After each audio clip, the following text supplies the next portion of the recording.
यादव ने बुलाई है रात 8 बजे बैठक पटना में, और सभी आरजेडी पदाधिकारी इसमें शामिल होंगे। एक और बैठक, यानी कांग्रेस की बैठक अलग है, आरजेडी ने अलग बैठक बुला ली है अपनी। कल इंडिया गठबंधन की बैठक होनी है, उससे पहले सभी पार्टियों की बैठक है। अजीज खान साहब, अखिलेश यादव नहीं बुला रहे बैठक।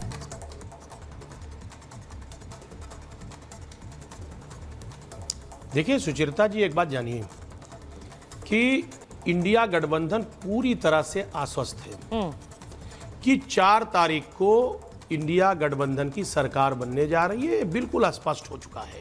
ये बीजेपी के नेताओं को भी पता है, उनके प्रवक्ताओं को भी पता है, और वो पता नहीं इधर उधर की बातें करके आपका भी टाइम खराब कर रहे हैं, देश का टाइम भी खराब कर रहे हैं। मैं कह रहा हूं स्पष्ट है, ये चुनाव इस बार तो बहुत आईने की तरह साफ है, इसमें बहुत बहस करने की आवश्यकता नहीं है। मैंने स्पष्ट कर दिया था कि इस बार काशी की भी सीट खतरे में है। जब वहां की बात मैंने कह दी तो फिर उत्तर प्रदेश, बंगाल और दूसरे प्रदेशों की बात का तो कोई मतलब है ही नहीं। ये सच है। आप लहर देखिए किस तरह बैरिकेडिंग टूट रहा है। कह रहे साहब मैनपुरी में क्या होगा, साहब कन्नौज में क्या होगा। भाई एक तरफा चुनाव है, क्या होगा आप देख रहे हैं, एक तरफा चुनाव है। क्योंकि जनता चुनाव लड़ रही है, नेता चुनाव नहीं लड़ रहा है। इस समय समाजवादी पार्टी या इंडिया गठबंधन चुनाव नहीं लड़ रहा है, जनता सड़कों पर निकल आई है। क्योंकि इनके विरोध में किस तरफा है जो वायदे किए थे, जो तरफा वायदा किया था, जो ख्वाब दिखाया था, वो सारा इन्होंने तोड़ दिया। जनता ठगा महसूस कर रही है अपने आप को। आप ये कह रहे हैं एक तरफा चुनाव है, आप कह रहे हैं लहर है, ये जनता लड़ रही है। प्रेम शुक्ला जी, ये एक तरफा चुनाव की बात इंडिया गठबंधन बार बार उनके बड़े बड़े नेता क्यों कर रहे हैं? ऐसा क्या हुआ है चुनाव के दौरान कि इनको लग रहा है कि नरेंद्र मोदी जा रहे हैं और हमारी सरकार बन रही? चुनाव सचमुच एक तरफा है, लेकिन वो नरेंद्र मोदी जी के समर्थन में है। जब ये बुआ और बबुआ का गठबंधन होने के बावजूद बबुआ जो है बुआ के चरणों में शरण चले गए, उसके बाद भी इनकी सीटों की संख्या 5 नहीं पार की। इस बार जो चुनाव के दौरान बबुआ जो है वो रिश्तेदारी और परिवार के बाहर कहीं प्रचार करने के लिए भी ठीक से नहीं निकले। किसी भी सीट पर उनको जो है कहीं कोई विश्वास ही नहीं है। यहाँ तक कि इस बार बकरी चोर आजम खां भी जो है इनके लिए प्रचार के लिए उपलब्ध नहीं थे, जेल में थे। कल ही उनके ऊपर डकैती के मामले में 10 साल की सजा उनको ट्रायल कोर्ट ने दी है। तो जो बकरी चोर भी इनके लिए जब उपलब्ध नहीं है, तो ऐसी दशा में श्रीमान अखिलेश यादव अकेले पड़ गए हैं। कोई सीट उनकी जीतने की स्थिति नहीं है। इसलिए जो है कम से कम 4 जून की दोपहर तक गाल बजाने का तो उनके पास अवसर है ना, तो गाल बजा ले वो।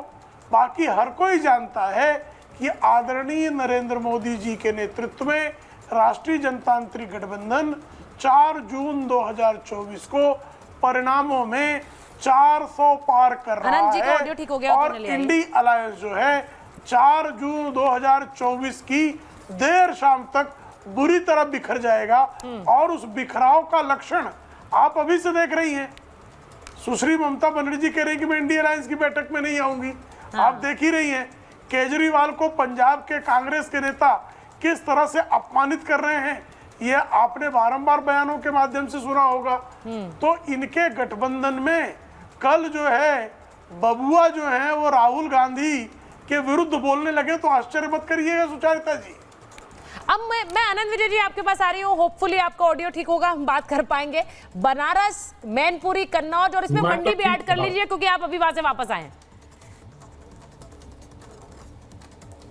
जी, मैं यही कह रहा था कि कन्नौज की सीट अखिलेश यादव जी के लिए मुश्किल है थोड़ी, क्योंकि वहां से सुब्रत पाठक अच्छा चुनाव लड़े हैं और वहां जो टिकट को लेकर शुरुआत में भ्रम की स्थिति थी, उससे बहुत कार्यकर्ताओं के बीच में थोड़ा एक गलत संदेश गया आखिरी मोमेंट में। और बनारस की बात करके मुझे लगता है कि बनारस में इस बार नरेंद्र मोदी का मार्जिन जो है वो 8 लाख का लक्ष्य रखा है उन लोगों ने, भारतीय जनता पार्टी के लोगों ने। लेकिन मेरा अपना आकलन है कि 5-6 लाख के अंतर से वो जीतेंगे। अजय राय की भी दावे कर रहे हैं, लेकिन वहां पर दावे और वादे और ये सारी चीजें और तमाम तरह के उनके इकोसिस्टम के लोग भी, मीडिया में भी कई सारे लोग ये कह रहे हैं कि अजय राय लेकिन काशी की जो हालत बदली है, या काशी जाके देखिए, मुझे लगता है कि जमीन खिसकने जैसे वाक्यांश का प्रयोग जब हम करते हैं तो हमें पता होना चाहिए कि जमीन पर जाके जमीन देखना पड़ता है, तभी आप जमीन खिसकने की बात कर सकते हैं। अन्यथा आपको अंदाजा इस बात का नहीं होगा कि किसके नीचे की जमीन खिसक गई और कौन वहां मजबूती के साथ बना हुआ है। तो मुझे लगता है कि जैसे इसी में मैं एक, सुचरिता जी, एक और जोड़ देता हूँ। अभी मैं 2 दिन से हिमाचल में घूम रहा था, और हिमाचल प्रदेश में भी अगर आप आने वाली हो उस पर तो मैं ना बोलूं, अगर आपकी अनुमति हो तो नहीं, मंडी पर बोलिए ना प्लीज सर, मैंने तो कहा आपसे मंडी पर बोलिए।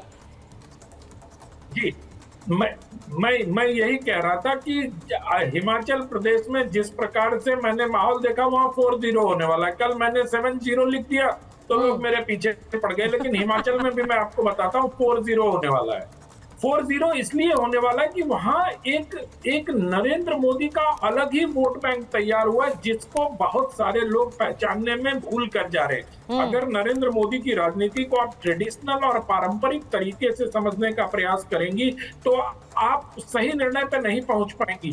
अब क्या हो रहा है देखिए, अब इतने सारे लोगों में हम, ये पूरा पैनल है, ये पैनल जो है मोस्ट काफी लोग हैं, सब ज्यादातर मैन इसमें बैठे हुए हैं।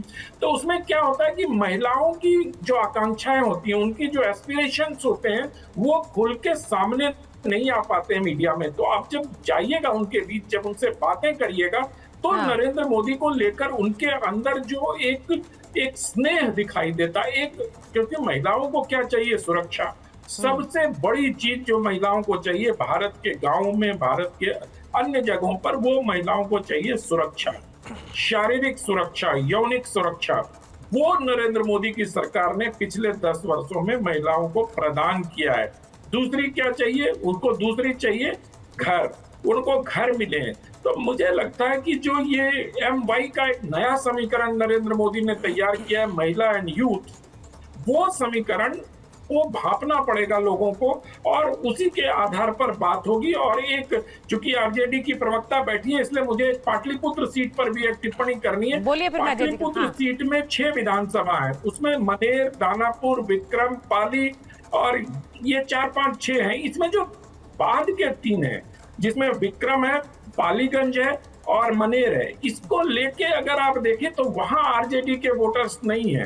तो इस बार पाटलिपुत्र, और पिछली बार भी दोनों के वोट में लगभग 7-8% का अंतर था, दोनों के वोट बड़े थे, राम कृपाल यादव के भी बड़े थे और मीसा भारती के भी बड़े थे। तो मुझे लगता है कि पाटलिपुत्र सीट पर इस बार फिर से चचा जो है अपनी भतीजी से ज्यादा वोट प्राप्त करेंगे, क्योंकि उसकी जो डेमोग्राफी है, वहां जिस प्रकार से जातिगत समीकरण है। रंजन यादव जरूर जीते थे, लेकिन रंजन यादव जी JDU से जीते थे, ये भी ध्यान रखने वाली बात होगी। और रंजन यादव इन दिनों आरजेडी में आ गए। रंजन यादव, देखिए, हम लोग आमतौर पर बंगाल की बात करते हैं, हम लोग बात करते हैं दिल्ली की, लेकिन बिहार बहुत इंपॉर्टेंट स्टेट है इस नजर से, क्योंकि पिछली बार वहां पर जिस तरह एक स्वीप किया था एनडीए ने, उस लिहाज से बिहार को वो उसी तरह से स्वीप करना चाहेंगे। अगर बिहार में अगर डेंट पड़ता है, जया जी, आप लोग क्या उम्मीद करें? थोड़ा आंकड़े बता दीजिए, मेरे पास समय बहुत कम है। आपको लग रहा है बिहार में आपके आंकड़े क्या होंगे? सिर्फ कल की सीटों पर नहीं बोलिए, 40 सीटों पर।